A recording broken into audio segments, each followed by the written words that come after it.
Thank you for coming today. We got 2 participants. I'm going to wait just a couple more minutes to get some additional folks online, and then we'll start talking.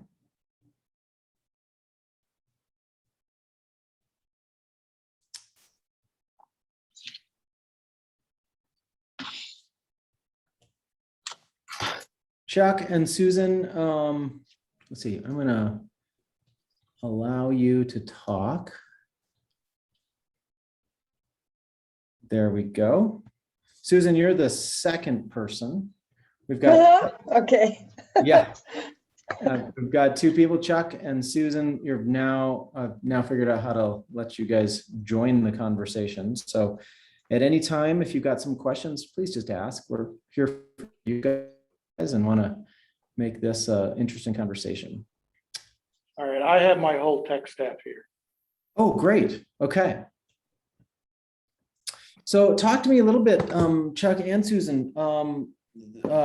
This is time for you guys. So love to make sure that we tailor the topics and the information to what it is exactly you need.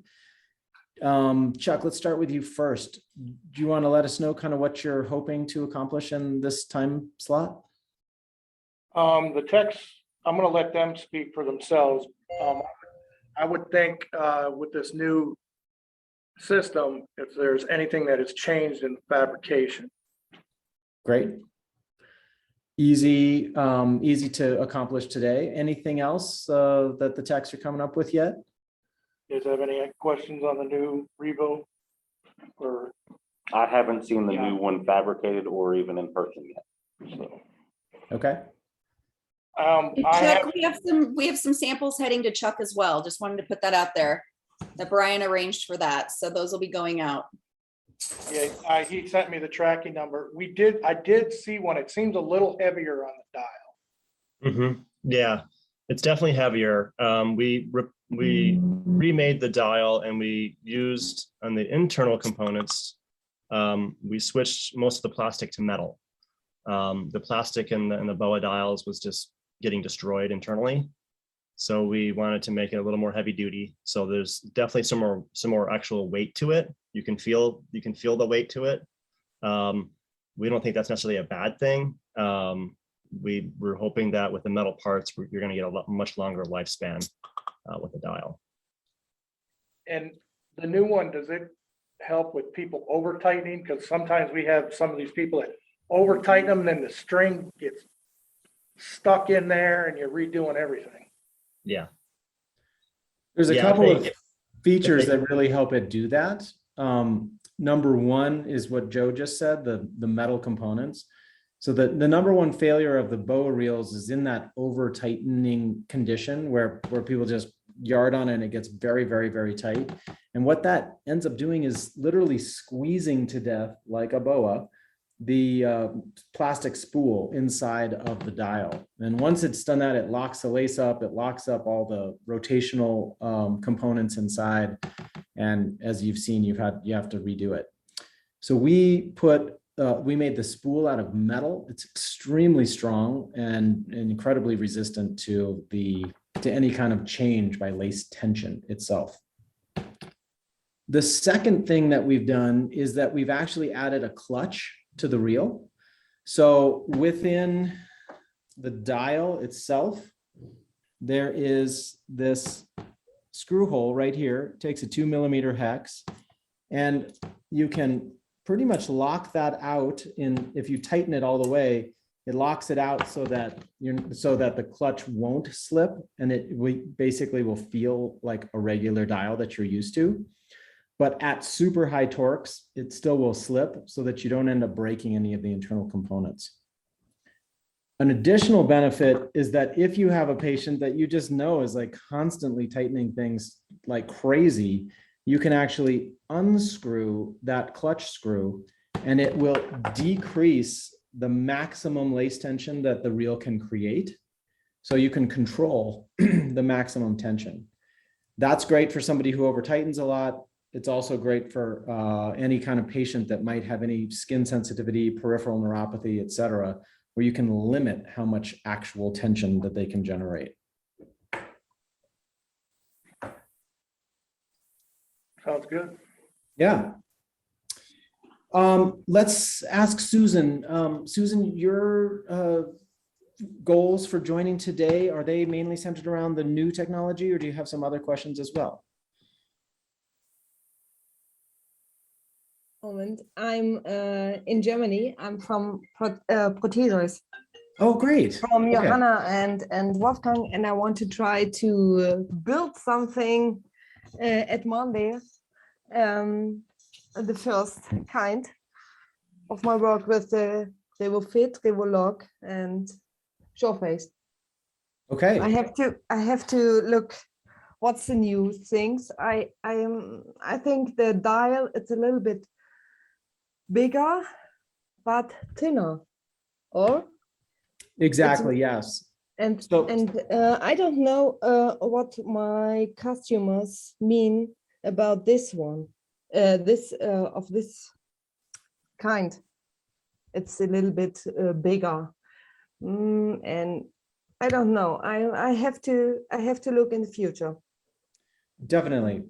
As we all know, change, especially in the orthotics and prosthetics industry, is a hard thing. Yeah. And we have honestly brought a lot of change into the products that we are bringing to market. Let me sort of run down some of the things that we have changed. Number one is the reel itself. So for the last 7 years, we've been using reels that are supplied by Boa technology. They're great little reels, and they were, enabled us to be able to really prove this market and understand deeply what the market was asking for. And most importantly, some of the objections that a lot of people had to using the system in their devices. In our exploration of that, we discovered a lot of things that we'd like to change about how Boa reels operate. And we went to Boa and really asked them, how can we create something that'll really work well for this market? The answer was surprising, not totally, but somewhat surprising, in that their focus is on athletic footwear. That's where they've built their business. It's what their products are for. They don't like distractions, and they don't like them enough that they said, you know what? This has been a good thing, but we're really not interested in providing reels and our technology into a market that is not part of their core business, which is footwear.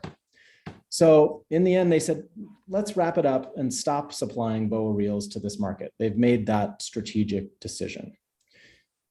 We said, well, okay, that's unfortunate, but we know we need to make a lot of changes to what is available so that patients can have the products that really serve them best. And so we went on a 2-year adventure to redesign and redevelop the reel with several things in mind. Number one is that reel profile. That's the number one thing that people get upset about, is just how tall a Boa reel really is. And so we did everything that we could to decrease the overall height of that dial.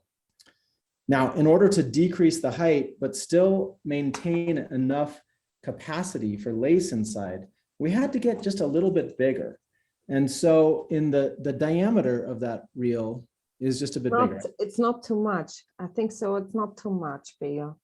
That's great. Yeah. I mean, when you look at this on a socket, this is just a transfemoral socket. So it's a little bit bigger, but it looks nice. And then here's the magic, right? Is that profile is basically the dial itself.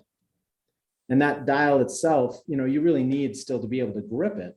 And we've left just enough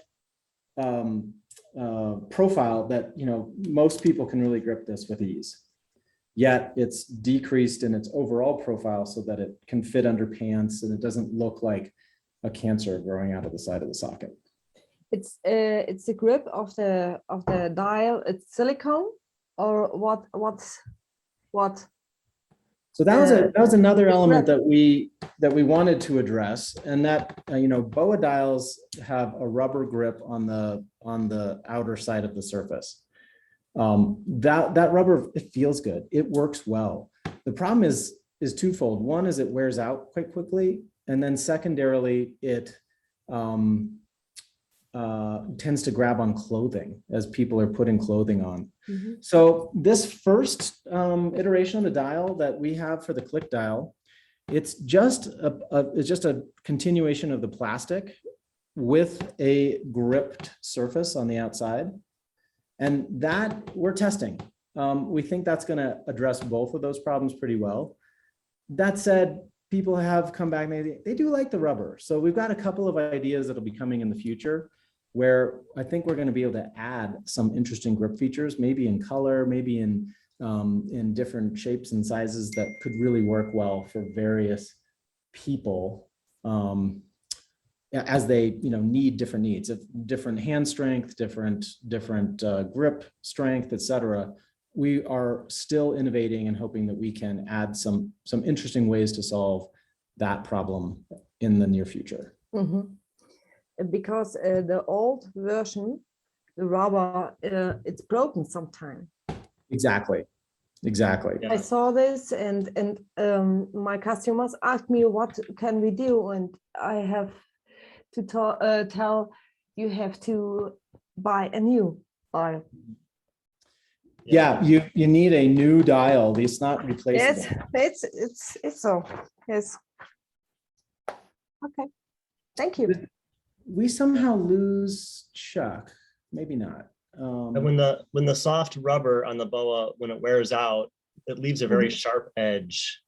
There's a very sharp edge that was left, and people were having to grab that sharp edge and be careful, because you know, if you grab it too hard, you could end up cutting yourself. So we tried to eliminate most of those issues with our new surface and our new dial. Is the fabrication pretty much the same as the old fabrication with this? Yeah. In terms of like design and whatnot, all that's the same. If you want to do a gap or a panel or a hinge or something, those design elements haven't changed.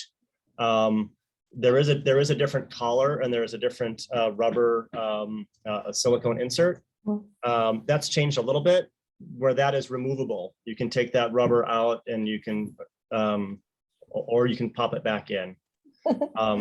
The only real difference in terms of the fabrication is when you go to tie the knot inside the dial. And so the tying is happening a little bit differently, where we have these chambers on the bottom, and that's where the knots live down here in this chamber. And that's really the main difference in terms of fabrication that you're going to see as a technician.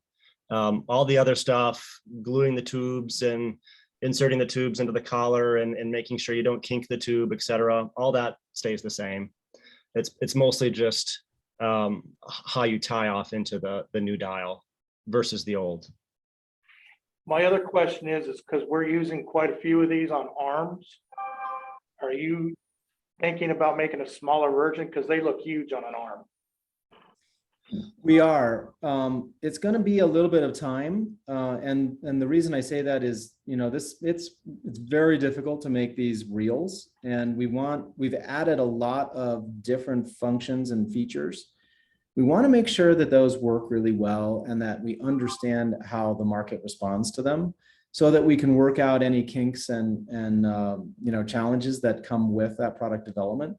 As we start to understand that, hopefully within this year, we'll very likely be moving into a direction where we can provide a scaled down version that works for lower power and smaller radius type of applications, so that you can use them maybe more effectively on smaller upper limb type of applications. In the meantime, we do still have our quick fit lacer kits are still available. And those will be available for some time.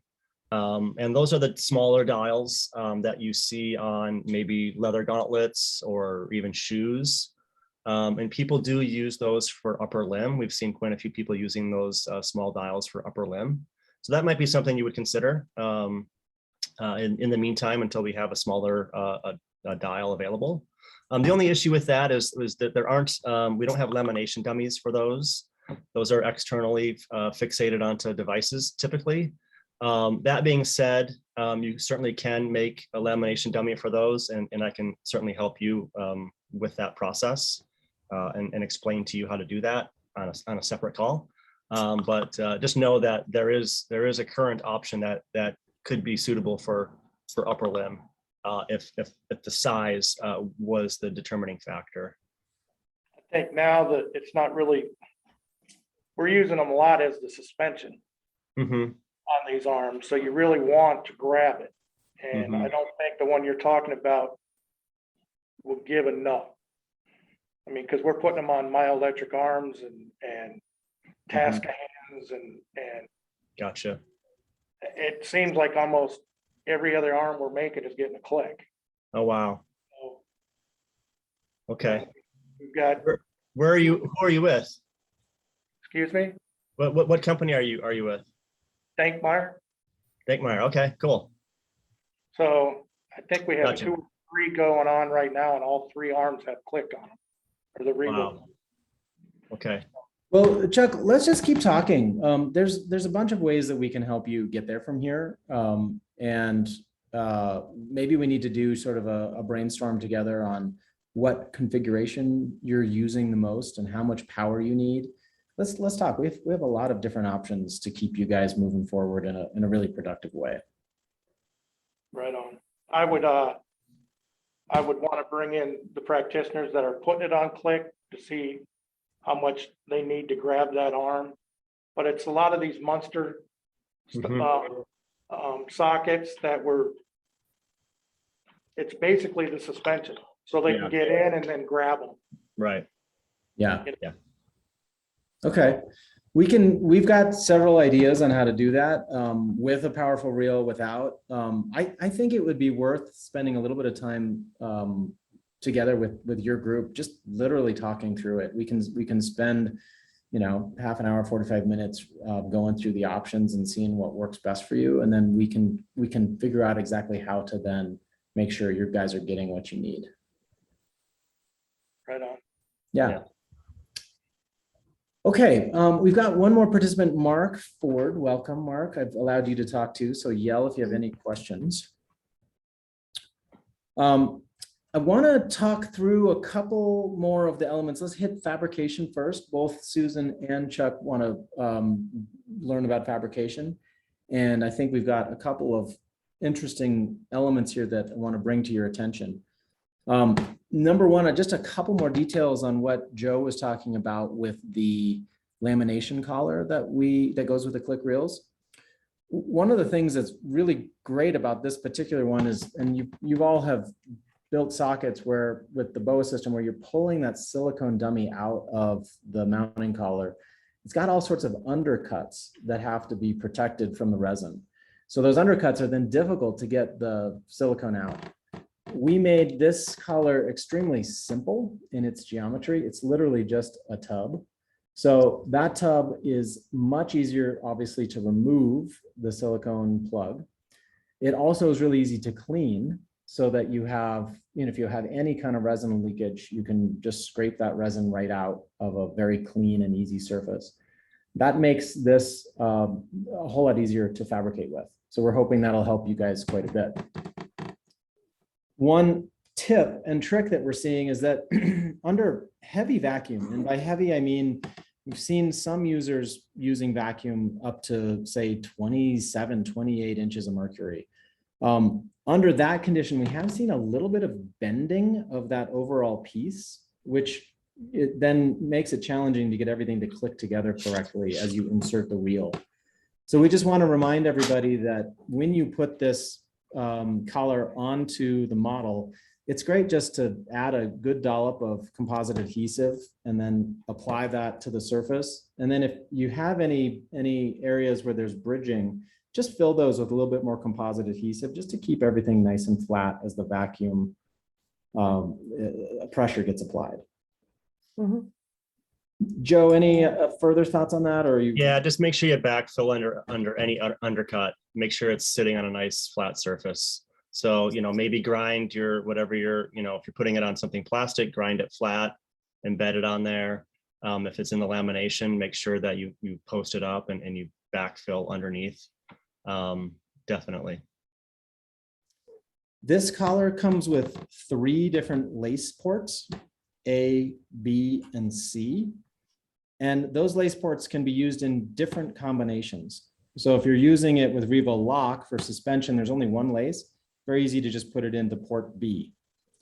If you're using it like for a panel and you want 180-degree lace, you use ports A and C.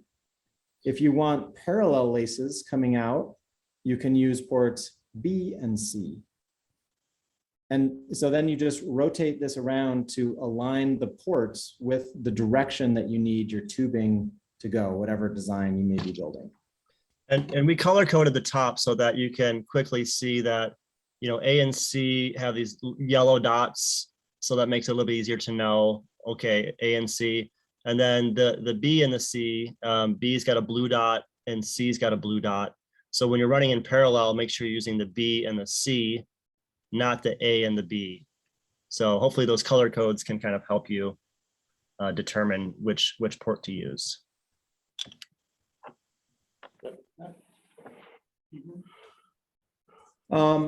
Okay, one other quick innovation is that we were able to bring a new tubing material into the kits. And the new tubing material is really great simply because it's hard to kink it.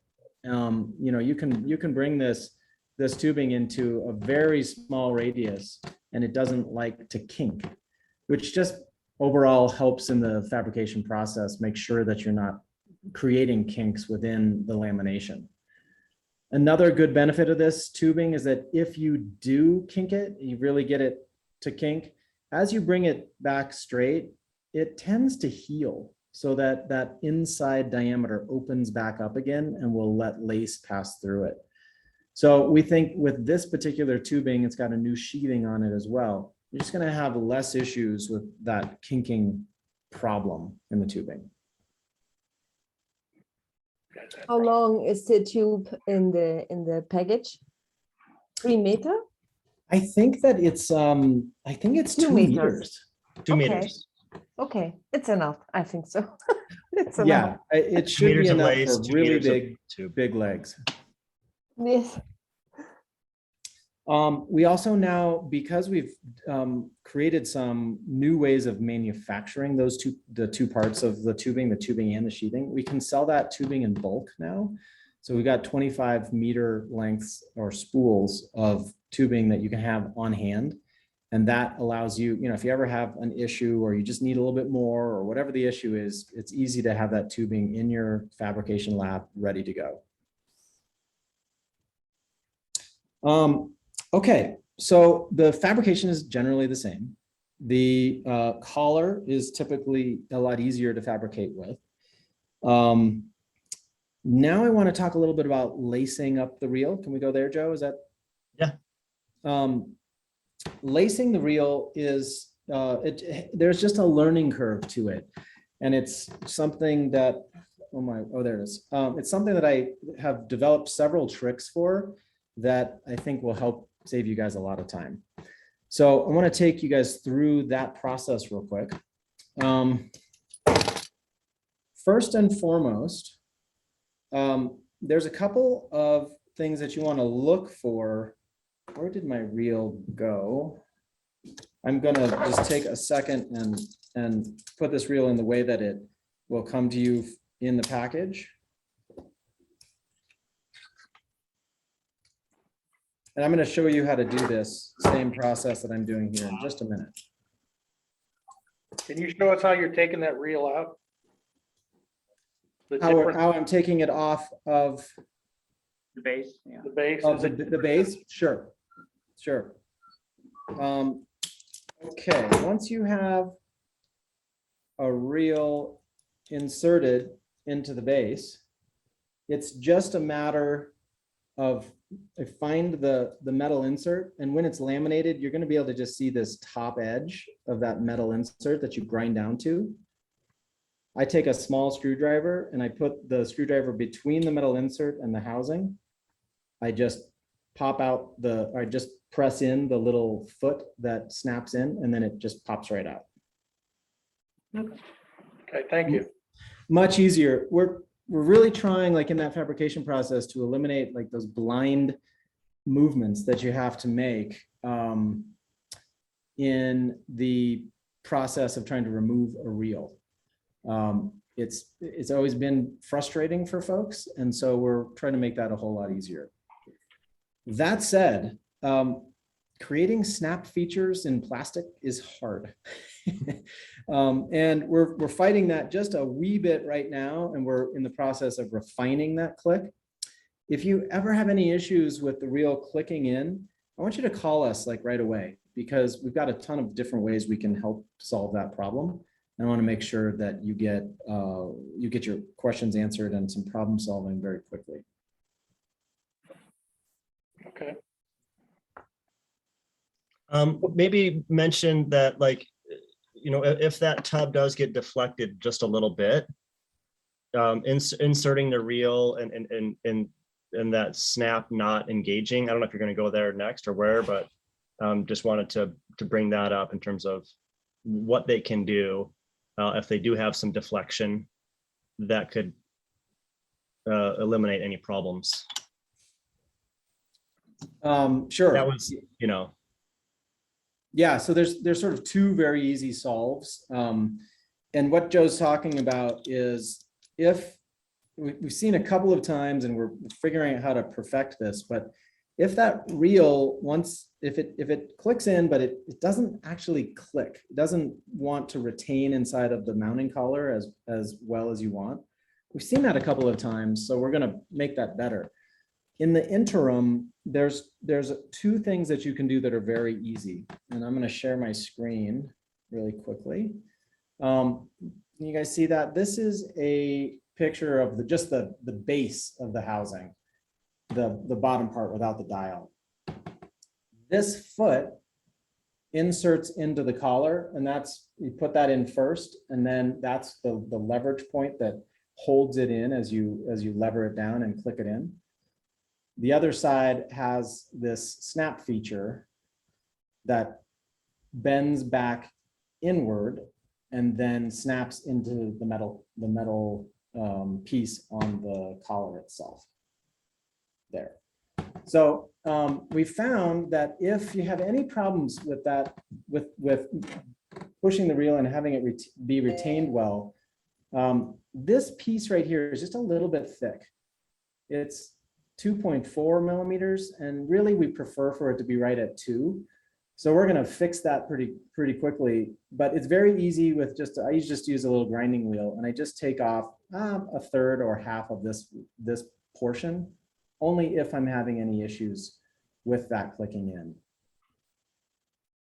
The other thing that can solve this really easily is I like to just apply a heat gun to this snap. 20 seconds is enough. And then I pry that little piece outward by about 2 or 3 millimeters. And then I let it cool with the screwdriver behind it. And then that gives you more preload, so it snaps into place better. Again, those two things, hopefully you don't even need to know, but if you run into any kind of problems with the dial snapping in, those are two fixes that are going to be temporary until we do a wee bit more refinement on how those two features work. Any questions on those two things? Nope, not from here. Okay. Again, if you're having any issues on that front, call us right away. We are here to help you. And we've gone through several of these already. We're learning. We want to hear what's not working or what's causing frustrations. Helps us learn and optimize the parts as we make refinements as we go forward. Okay, I want to talk quickly about lacing the reel. Lacing the reel is just a little different than the way that it's done now. And we've provided some tools and right now a great number of tips that can really help you. First things first, each kit comes with a little lace feeder. It's just a little plastic lace feeder. And this lace feeder allows you, sorry, I got to disassemble something here. It allows you to feed the lace through the lace holes and into the spool that is located within these two holes right here. Those are the knot holes within the spool. So the trick on this is a couple of things. Number one, all reels come, you see that red plug? All reels come with that red plug installed. And I'll tell you why in a minute. And then all reels also come with that little tooth. There's little teeth inside of the knot hole. See that little tooth there and there. Those need to line up with the lines on the washer.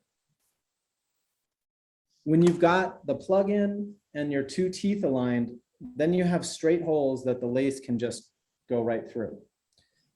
If you don't have either of those things, you want to stop and fix them before going forward. The little teeth inside the spool, really easy to align. If they're not exactly positioned right, you can just turn the dial and that turns the spool and allows you to line up those little teeth with the marks on the back. It's very easy. You turn in the direction that you want the teeth to move, and it just will move them very incrementally. The other element, that red plug, it comes already to go so that you can lace it. But what we have found is that people see these new reels, they lift them up, they're like, oh, these are neat, and they start clicking around. And oh, I just did it. Sometimes when you click it backwards or leftward direction, you can pop that little red plug out. And okay, well now I've made it difficult to lace. So if you ever pop that red plug out, it's really easy to fix. Number one, I use a pair of vice grips. You can put this in a vise. Soon we'll have a little keeper that helps you hold things still and that you can put in the vise or clamp to a table. But for now, I like to just clamp that reel housing, not too tight, because you still want things to move inside, but not too tight. And then you can use a little tool to turn the shift ring, which is on the outside there. And that shift ring is spring loaded, just so you know. So you kind of have to turn it and hold it. Yeah, I'm holding the dial now, and that keeps the shift ring in place. And then I can just pop that red plug back into position. And now my shift ring is set, my red plug is back. Now I just need to make sure that my spool teeth are aligned again with those lines, and now I'm ready to go. So it's quite easy to get it back into position. You would do this as well if you had any kind of cord replacement, lace replacement that you needed to do. All the lace kits come with an extra little red plug, and I would keep these. I would keep those little red plugs in your drawer just because you might want to use them for a reason I'll tell you about in a minute. Questions on Okay, that? thank you. No, I haven't questions, but that's a problem for my customers. I know this in the future. Every time they call me, what is the red plug? Well, let me tell you. Thank you. I know this now. Yeah. Let me tell you why it's there. I'm gonna race ahead for a moment. It's there for two reasons. One really is to make lacing easy. It just aligns all of the components inside of this reel so that the laces can go straight through. The other reason that it's there, and the reason we ask people to keep them, is it basically is a way to lock the reel. So what do I mean by that? I'm going to back up for a second and talk about how this reel really functions. It's a little different than how the Boa reels function. The Boa reels are either on, you push it in and it turns and it winds up lace, or it's off. It's completely loose and lets lace out. It's a very simple operation. It's surprisingly complicated for users in the beginning, and it doesn't allow for a couple of things that we were aiming to solve. So I'm going to show you how we solve those and how this reel operates. This reel is all based on tension, the lace tension. And so what's happening inside of this reel is it's feeling how much lace tension there is. And when it feels that lace tension, it does different things. So I'm going to show you how that operates. If I'm just going to squeeze this cuff to easily create some loose lace. In the loose lace scenario, you could imagine this on a door that's open, a panel that's loose, or the leg is out of the socket and there's not as much internal pressure. That loose lace is wound up by the dial in a fast wind mode, and it's silent. So listen and watch. Silent turning, very quick uptake of that lace. That makes getting the device onto the body and kind of situated very quick and easy. Once the lace starts to get tight, it's going to cause this reel to shift from its fast wind mode into its power mode. And the power mode is a 7-to-1 mechanical advantage. When that happens, you start to hear it click. And when it's clicking, you can hear it. It's going to click loudly right at the beginning and then start to get a little bit muffled. And that you're going to start to then be able to watch it wind lace into the device.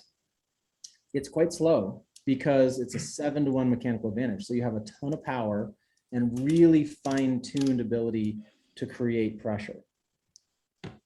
Now, unlike the BOA reels where you have to pull it to release and then all of that pressure goes away, this one you can actually turn backwards and release tension click by click.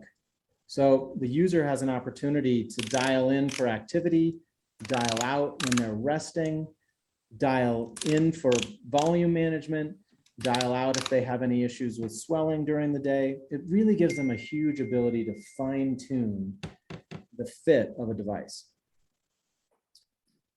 Once the patient is done their day and they're ready to get out of their device, in essence, what they need to do is simply unwind this reel until it is silent. So watch how this happens. It's a little bit louder, and then it goes silent. In that silent mode, that's the same as the release mode, and all of that lace can release out of that device. I'm going to show you just one last time. Loose lace, no tension, fast wind, silent mode. Once the lace tension is created, it starts to click and turns into 7-to-1 power mode.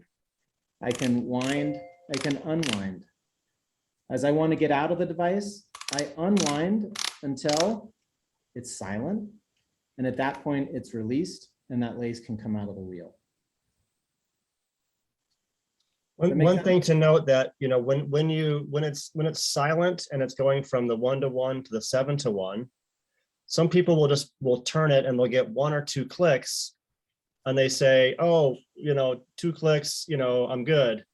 Well, it hasn't fully shifted. You need to turn the dial a few times for it to fully shift from 1-to-1 to 7-to-1. So as soon as you start hearing clicks, keep turning it. And then you'll start to hear the actual pitch of the click will start to get a little bit muffled and a little bit quieter. And as it gets quieter, that's when you'll notice that you're starting to ramp up the tension. So just be aware of that. It does take some time to fully shift. Takes a couple, sometimes it shifts beautifully right away. Basically what we're doing is lace tension is making a mechanism turn and lift. And as it turns and lifts, it locks with the dial. And sometimes it hits here and it still needs to lock in. And that's a couple of extra clicks create enough tension that it keeps turning it until it finally locks in to the dial itself. Once you've got that, it's completely locked into 7-to-1 mode. This sounds complicated. What we've really found with patients is pretty easy. And the reason is number one, they can feel what's going on inside of their device. Number two, they literally turn to tighten, turn the other way to loosen. That's it. Now when they start adding auditory and tactile cues in, they can hear that get a little bit louder and then it goes quiet. Ah, now I know that I'm loose and I can get out of my device. If I'm winding and it's quiet, I know I'm in fast wind mode, getting things set up, shift into power mode, keep dialing, adjust, and then finally unwind until it's loud and quiet. and that's when the lace will release. So there's a little bit of a learning curve to how that functions. We found on the patients that Joe's been doing a lot of testing with, it's pretty quick learning curve, especially when they're wearing the device. Yeah, it's about a day of use, and then they got it figured out. Okay, the reason I went there is, so now we've kind of covered, like, we've got a bunch of new fabrication stuff that makes fabrication easier. We have the new reel, which has all these new functions. We have then we have to put it all together. And in order to put it together well, the lacing is really dependent on that red plug being in place. What that red plug is doing is it locks everything into position and keeps it there. That allows for the lace holes to be straight, so it makes it easier to lace. It's also there as a potential lockout function. If you have a patient, for whatever reason, they don't like the fast wind mode, or they don't need the fast wind mode, or they just want abundant, like it's always locked no matter what they do, you can always put that red plug into the reel. And then once it's inserted into the collar, it's locked in place, it's not going anywhere. And that locks it into that 7-to-1 mode.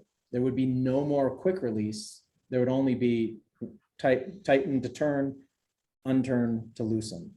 And some patients really like that. It's just simple. And it sort of functions more like a dial that they're used to in that fashion. I will note that I do, for some of my Revo Fit patients where they just have one panel or two panels, a little bit of adjustability is all they're wanting. I usually just leave the red plug in. They can go forward, they can tighten it, they can loosen it, that's it.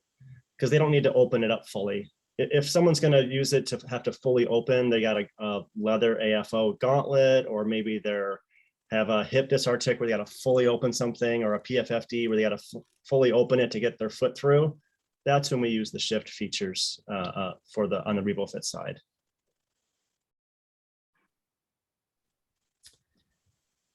Okay, questions on all of that? Yes. The red button in the dial, they can't fast modus.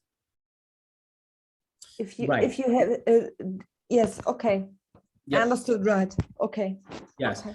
When the red plug is in place, it is locked into the power mode, which is the 7-to-1 slow winding, slow unwinding mode. Okay. Okay. Thank you. Mm-hmm. Okay, I want to teach you guys to lace this thing really quickly.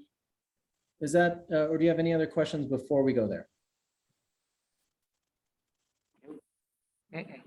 No. Okay.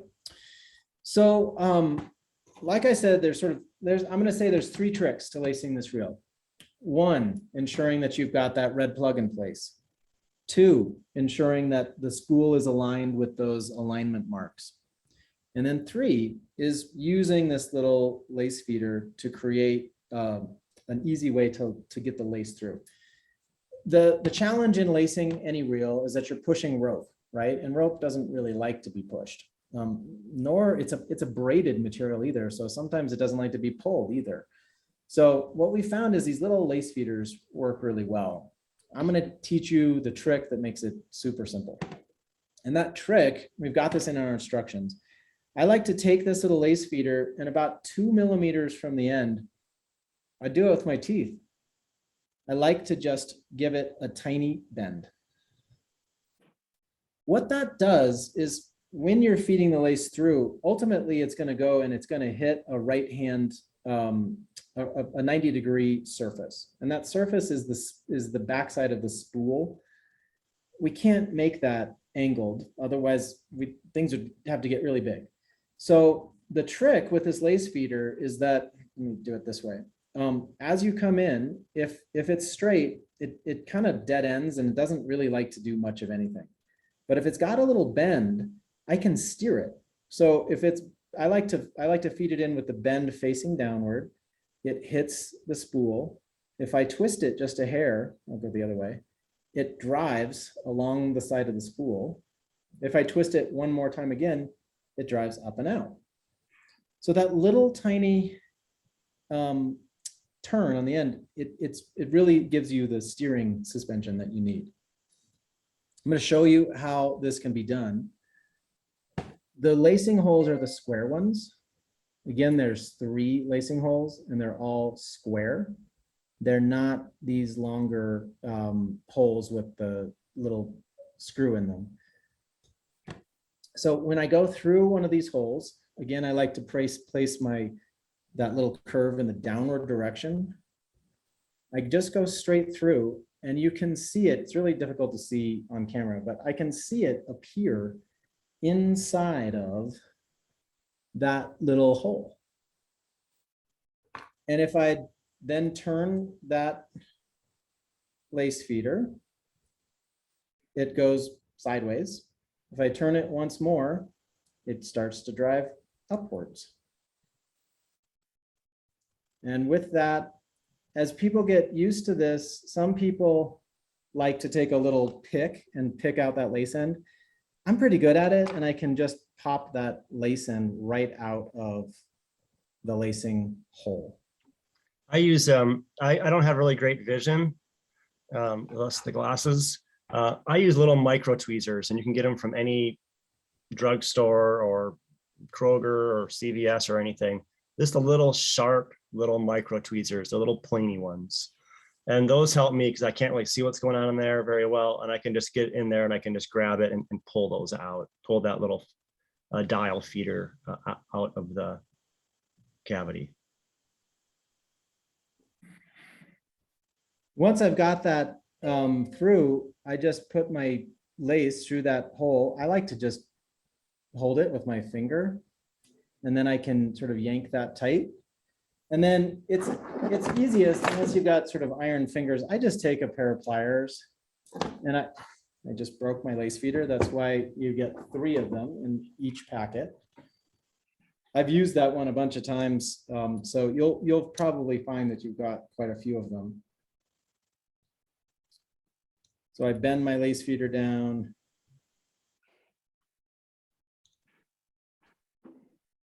I'm going to refeed it through. Sorry, I bent this one in a little strange way. And those lace feeders, just so you know, you can get those at any drugstore as well. They're just little finger. They come in packs of 20, and they're just little tooth floss tools. And one has a little loop on it, and the other one's straight. The other side's straight. So if you do break them or go through them, there is a place to get more. And like I said, you'll probably have quite a few extras as you get good at this. And then you can just sort of keep those in the drawer with your red plugs. And that makes it pretty easy.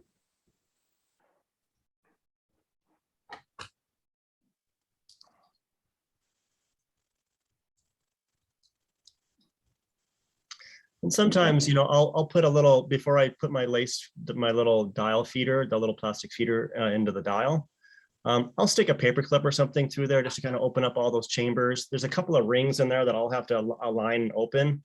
And that just kind of helps sometimes just open that cavity up, and it makes it a little bit easier to pull your lace through. And Joe's right. Like if you're really struggling, you're not getting it. Try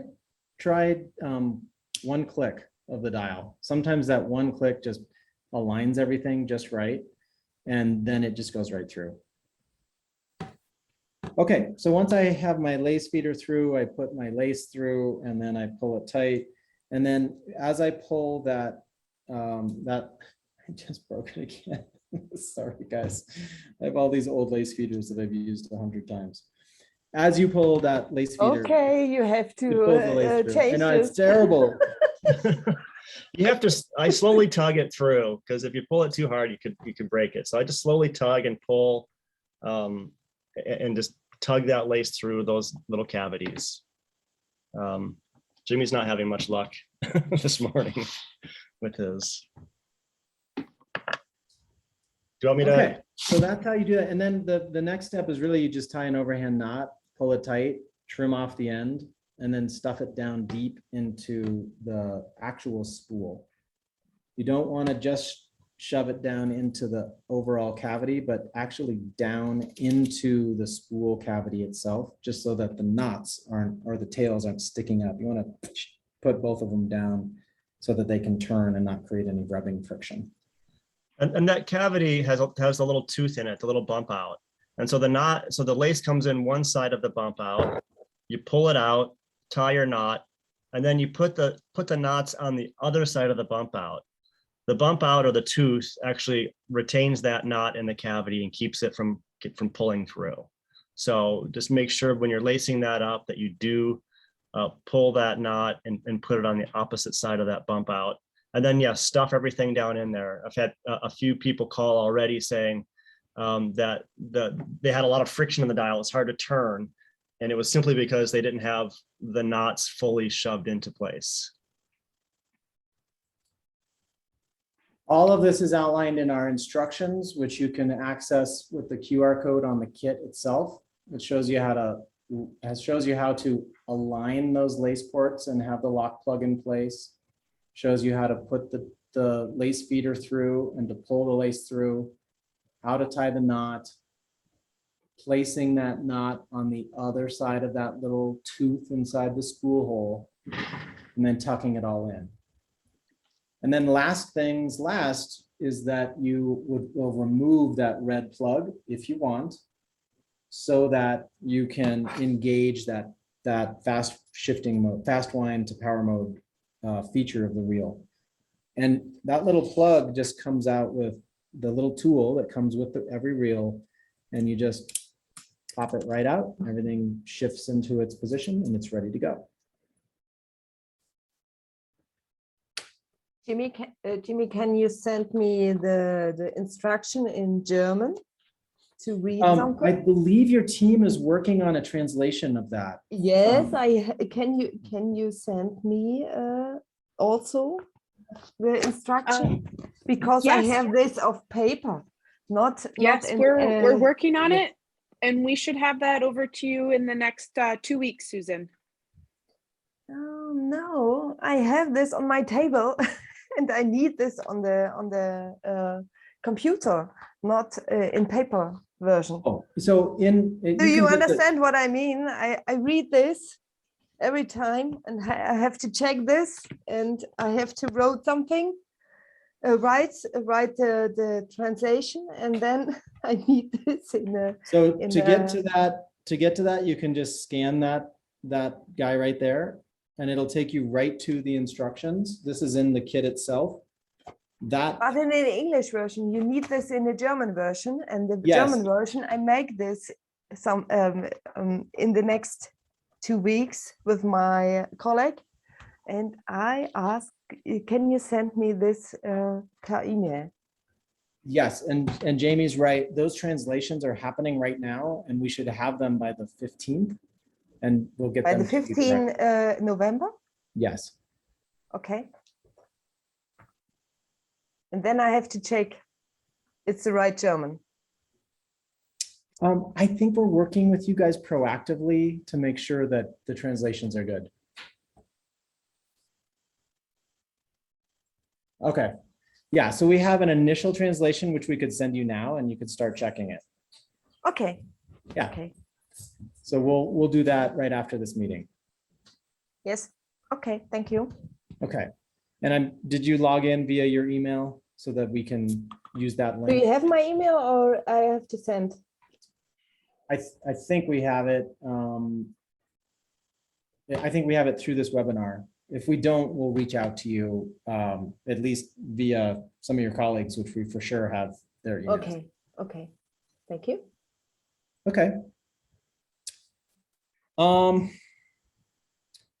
So those are the details around the reel, around the fabrication. We've got about 4 or 5 minutes left. I'm happy to go through some of the other product elements if people want to stay on, or we can wrap it up there and hit some additional topics next Tuesday. How are people feeling? I have a question. Are you phasing out the BOA? Yeah, so the BOA reels are going to be in existence and available pretty much through Q1 of next year. So about another 5 months. That said, we will have quantities for warranty replacements for about the next 5 years. So if you have any issues with any BOA products that you've built in the past and you need replacement parts, all of that will be available. In terms of transitioning to the main system of the main new systems, that's a process that will happen as you guys get used to things and get more confidence and start trying things out. That'll happen throughout the next 5 months. Okay. The other question I have is I have the technicians here, but I would like to be able to set something up because we have 12 practitioners to where we have them all in one room so they can go through this. And that's a little harder on these Tuesdays to do that. If I have the prac who sets that up, reach out to you, is there a way we could set that up? Chuck, we are so eager to have that conversation, and whatever the topic, whether it's clinical, technical, some combination of both, whether it's new product, old product, you name it, we're here for you guys. And we love your group and want to make sure that you're successful. So name a time. Can you help us arrange a time that works for the group? And we'll make it work on our side. Yeah, just a suggestion and what we've done in the past for multiple clinics, a lot of people trying to get together at one time, is we've just done some brown bag lunch kind of scenarios where everyone can grab their lunch and we can come in at noon or something or whenever it's convenient. And, during business hours, we can just sit and go through topics, whether, like it's clinical, technical, new, old, whatever, and get people up to speed. Or we can set up a time, a separate time that works for everybody. But just something to keep in mind, those brown bags are pretty popular. I have to check with them, but once the second Tuesday of every month, they have a clinical meeting with all 12 practitioners together. Okay. You guys are on mountain time, so we'd have to arrange that. Yeah. Because you guys are 2 hours behind us. But I would like them to see the feature. I'm not worried about the fabrication of it. That's the technicians that are doing that. Mm-hmm. But the features of that dial to where they can tune it themselves. Mm-hmm. Stuff that they need to know about. Yeah. Happy to do that. One separately for replacing our fitting stuff. That's okay. One of my technicians just asked, because we do put the click on every test socket before we fabricate definitive, are the kits going to still be available to do that, or is it a different fit kit? You really have two options now. The first option is that there is a a diagnostic Revo Fit kit. And that diagnostic Revo Fit kit works the same way as what you've been using in the past. The only real difference is it uses this collar, which is different than the lamination collar, and it can simply be screwed into place, either from the inside of the device or from the outside of the device. That makes it easy to take on or off those parts as you try them out on the check socket. In the way that you've been building check sockets so far, you consume tubing and lace and whatnot. So those, you kind of need a new laminate or a new diagnostic kit as you try various configurations on that one socket. So that can happen just like you're used to. The other option is what we call our Revo Surface Kit. And the neat part about the Revo Surface Kit is that it's designed to be added onto the surface of any device. So you use that same mounting collar that can accept the reel. It gets screwed into place on the surface of the device. We then have, I don't have any right on my table here, but we then have little guides for the laces that can be bolted, riveted into place on the device. It kind of depends on what sort of socket you're making, which kit you might want to use. But if you're literally trying, if you're doing, say, a gap, where you're literally just trying to close a gap, or you literally just want, is this basically going to work? I would have a Revo Surface Kit. I'd lace it up and I'd put it on and take it off and put it on and take it off multiple check sockets. You can use it over and over again. If that works really well for a lot of the scenarios. It's not great for a panel socket. And the reason is that because it's all surface mounted, your laces are sort of pressing down on a panel rather than the lace coming through and creating a 90-degree turn that drives all the force towards closing the panel. It kind of works. It's not as good as if you do a panel with the regular diagnostic kit. But both of those options exist, and they're both to some degree reusable. And so you can really start to use them and try them out on your check sockets and make sure that they're working before you go to that definitive stage. Yeah, we keep enough of the hose and all that in stock for the test sockets. And we've been fairly lucky in keeping our dials and our old base plates pretty clean. Mm-hmm. We do glue them on with FabTech, and then we do wrap them with fiberglass wrap, because sometimes these patients will take them out for a week or two to try it. Mm-hmm. Yeah. We've been able to save. I would recommend using that diagnostic kit in most of those situations that you're talking about.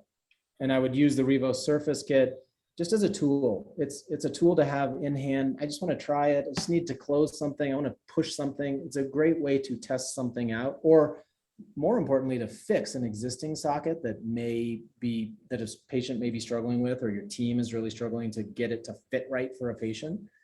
So that Revo Surface is a really cool way to solve problems in existing sockets and prove the concept in a check socket. Okay. Who would I have them email to try to set up this with the clinicians? I'd love to do that with Brian Simmons. So I think you have Brian's email address, but he's just Brian, BRIAN @clickmedical.co. Yeah, And this is Lauren chiming in, and I'll connect with Brian on that, Chuck, and we are happy we'll reach out to you. So don't even worry about it. We will email you today, and we'll work on getting something on the calendar. Yeah, I know most of our clinicians we have some at the New Jersey show this week. So I don't know about next Tuesday, but I definitely want to get this scheduled pretty quick, because we're going to start using it as soon as I'm ordering one for an arm today. So, Okay. I'll stress to them that they need to sit down and learn I'm not worried about the fabrication part of it. They might want to know that just fine tuning the stuff you did with the clutch system and all that, they really need to know that. Yep. One thing that I want to remind everybody about is our incredible education system. So we are available and super eager to do in-person trainings. We find so much value in them because they're reactive, and we can adapt the information to what really needs to be conveyed to you. But our education system, Click Academy, it's a wealth of knowledge. And so for every product line, Revo Fit, Revo Lock, and Revo Surface, we have the Click Academy set up, very easy to get into. If you just go to our web page and look for the orange text, you're going to see how to sign up for Click Academy. And that Click Academy is going to take you through different modules of information. There's Learn It, which is learning how to use, why to use, what designs to use in any kind of device for that kit. There's the Build It section, which all of your techs should just take a look at and watch a device being built and fabricated. That's a great resource for all of the details that we just went through and more. The third module is Optimize It, which is basically helping practitioners optimize the fit for their patient, whether that's using the clutch, whether that's making sure that padding thicknesses are correct, et cetera. That really helps them deliver that socket with more success. And then lastly, this is great for practitioners as well. There's the Expand It section. And the Expand It section is really about inspiring the ideas of what can be done. This is using, click products with other click products. This is using click products with vacuum. It's using click products on difficult builds or difficult patient indications. It's a whole wealth of information of what people have done out there and how to do it and why to do it. It's a great resource for furthering your understanding of how these products can all be used. So highly recommend that. Know too that there are a significant number of CEUs available, both for certified technicians and for practitioners when they go through that system. Did you just say using click with elevated vacuum? Yes. Interesting. Because we don't use it with elevated vacuum. We don't have. You can. And we can show you how. Yeah, All right. a few tricks there, but happy to, we can take that on a different call, but or offline.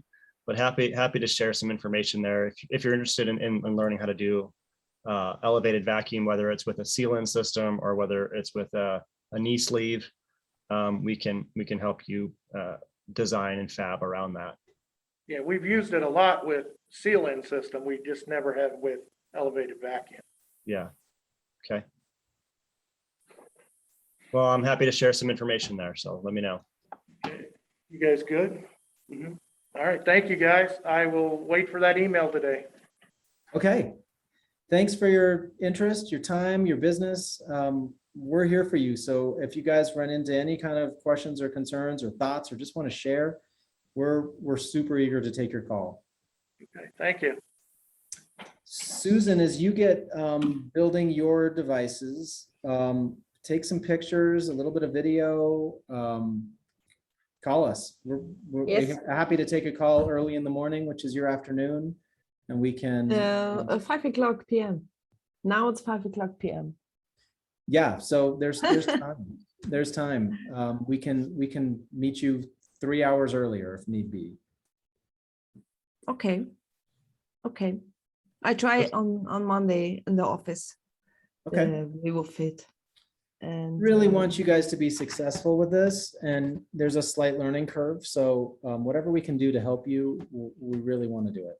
Yeah, and let me know if I can, you're with Protheseus, if we can get Alex on there or anyone else that's could be helpful. Happy to teach anyone that's willing to learn. So spread the word. I hope so in the future. It's not so difficult to the old version. I think so. No, It's not. not. no. Not I that like the difficult. new tubes, and I like the real. I like Yeah, this. And The lacing and is the biggest challenge for people. That's the biggest difference, is just lacing. the laser. The knots. laser. The No, indicator? lacing and tying the knots is the biggest difference Okay, in terms of fabrication. So but that's, you have to make this a first time, and then you know what you yes. have to do. I think Yes. so. Yep. It's not so difficult. So I think so. Okay, thank you. Great. We've still got Chris on the line too. Chris, we haven't had any direct conversation with you. Specific questions? Do you have anything you want to specifically ask or talk about?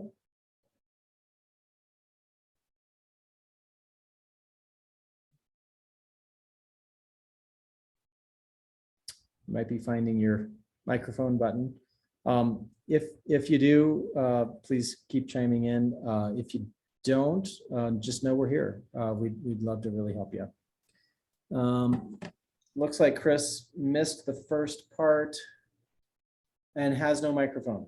Okay, Chris, we're going to do this every Tuesday this month in November. So next week, we're going to do this at I think the same time.